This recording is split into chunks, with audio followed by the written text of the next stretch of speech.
Un hivernage dans les glaces. Jules Verne. Chapitre 16. Conclusion.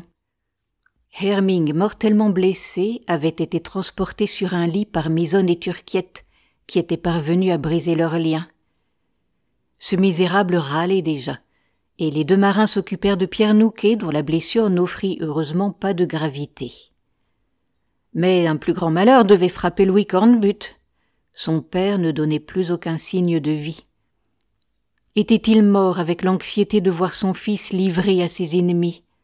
Avait-il succombé avant cette terrible scène? On ne sait, mais le pauvre marin, brisé par la maladie, avait cessé de vivre. À ce coup inattendu, Louis Cornbutte et Marie tombèrent dans un désespoir profond. Puis ils s'agenouillèrent près du lit et pleurèrent en priant pour l'âme de Jean Cornbutte. Penellan, Misonne et Turquiette les laissèrent seuls dans cette chambre et remontèrent sur le pont. Les cadavres des trois ours furent tirés à l'avant. Penellan résolut de garder leur fourrure, qui devait être d'une grande utilité, mais il ne pensa pas un seul moment à manger leur chair. D'ailleurs, le nombre des hommes à nourrir avait bien diminué maintenant.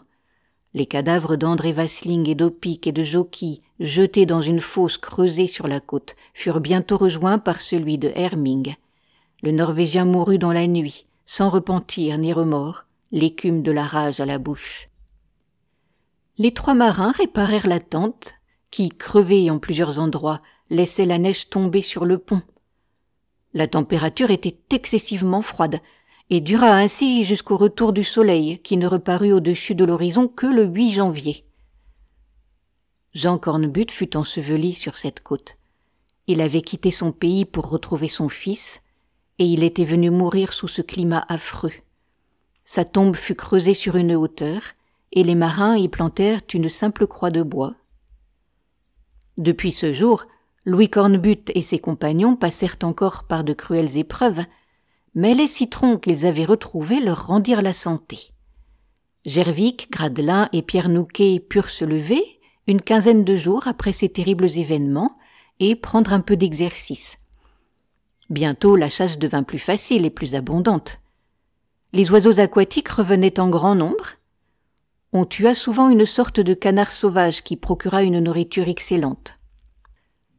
Les chasseurs n'eurent à déplorer d'autres pertes que celles de 2 de leurs chiens, qu'ils perdirent dans une entreprise pour reconnaître à 25 milles dans le sud l'état de la plaine de glace.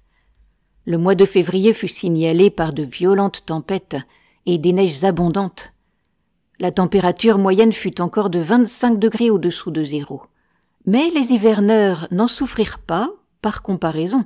D'ailleurs, la vue du soleil qui s'élevait de plus en plus haut au-dessus de l'horizon les réjouissait en leur annonçant la fin de leur tourment.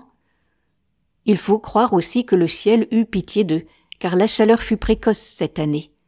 Dès le mois de mars, quelques corbeaux furent aperçus, voltigeant autour du navire.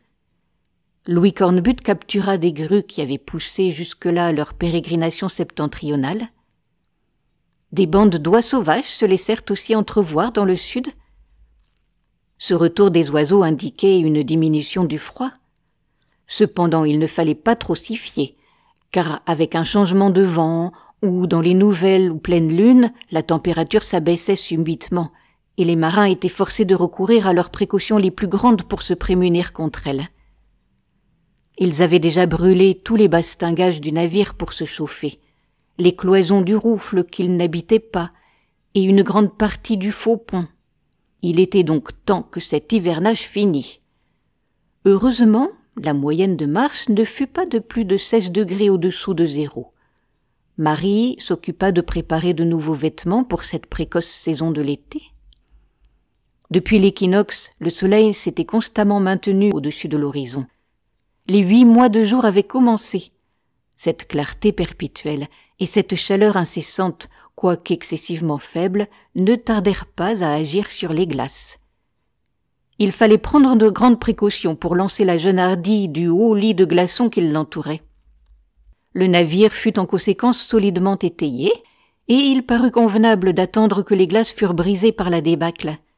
Mais les glaçons inférieurs, reposant dans une couche d'eau déjà plus chaude, se détachèrent peu à peu, et le brick descendit insensiblement. Vers les premiers jours d'avril, il avait repris son niveau naturel.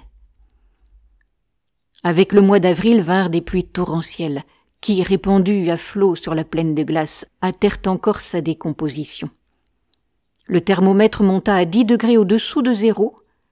Quelques hommes ôtèrent leurs vêtements de peau de phoque, et il ne fut plus nécessaire d'entretenir un poêle jour et nuit dans le logement. La provision d'esprit de vin, qui n'était pas épuisée, ne fut plus employée que pour la cuisson des aliments. Bientôt les glaces commencèrent à se briser avec de sourds craquements. Les crevasses se formaient avec une grande rapidité, et il devenait imprudent de s'avancer sur la plaine sans un bâton pour sonder les passages, car des fissures serpentaient çà et là. Il arriva même que plusieurs marins tombèrent dans l'eau, mais ils en furent quittes pour un bain un peu froid. Les phoques revinrent à cette époque, et on leur donna souvent la chasse, car leur graisse devait être utilisée. La santé de tous demeurait excellente. Le temps était rempli par les préparatifs de départ et par les chasses. Louis Cornbutte allait souvent étudier les passes, et d'après la configuration de la côte méridionale, il résolut de tenter le passage plus au sud. Déjà, la débâcle s'était produite dans différents endroits, et quelques glaçons flottants se dirigeaient vers la haute mer. Le 25 avril, le navire fut mis en état. Les voiles, tirées de leur étui, étaient dans un parfait état de conservation, et ce fut une joie véritable pour les marins de les voir se balancer au souffle du vent. Le navire tressaillit, car il avait retrouvé sa ligne de flottaison, et quoiqu'il ne pût pas encore bouger, il reposait cependant dans son élément naturel. Au mois de mai, le dégel se fit rapidement. La neige qui couvrait le rivage fondait de tous côtés et formait une boue épaisse qui rendait la côte presque inabordable. De petites bruyères, roses et pâles, se montraient timidement à travers les restes de neige et semblaient sourire à ce peu de chaleur. Le thermomètre remonta enfin au-dessus de zéro. À 20 milles du navire, au sud, les glaçons complètement détachés voguaient alors vers l'océan Atlantique. Bien que la mer ne fût pas entièrement libre autour du navire, il s'établissait des passes dont Louis Cornbutte voulut profiter. Le 21 mai, après une dernière visite au tombeau de son père, Louis Cornbutte abandonna enfin la baie d'hivernage. Le cœur de ces braves marins se remplit en même temps de joie et de tristesse, car on ne quitte pas sans regret des lieux où l'on a vu mourir un ami. Le vent soufflait du nord et favorisait le départ du brick. Souvent il fut arrêté par des bancs de glace que l'on dut couper à la scie. Souvent des glaçons se dressèrent devant lui, et il fallut employer la mine pour les faire sauter. Pendant un mois encore, la navigation fut pleine de dangers, qui mirent souvent le navire à 2 doigts de sa perte. Mais l'équipage était hardi et accoutumé à ces périlleuses manœuvres. Penellan, Pierre Nouquet, Turquiette, Fidèle Misonne faisaient à eux seuls l'ouvrage de 10 matelots, et Marie avait des sourires de reconnaissance pour chacun. La jeune Hardy fut enfin délivrée des glaces à la hauteur de l'île Jean Mayen. Vers le 25 juin, le brick rencontra des navires qui se rendaient dans le nord pour la pêche des phoques et de la baleine. Il avait mis près d'1 mois à sortir de la mer polaire. Le 16 août, la jeune Hardy se trouvait en vue de Dunkerque.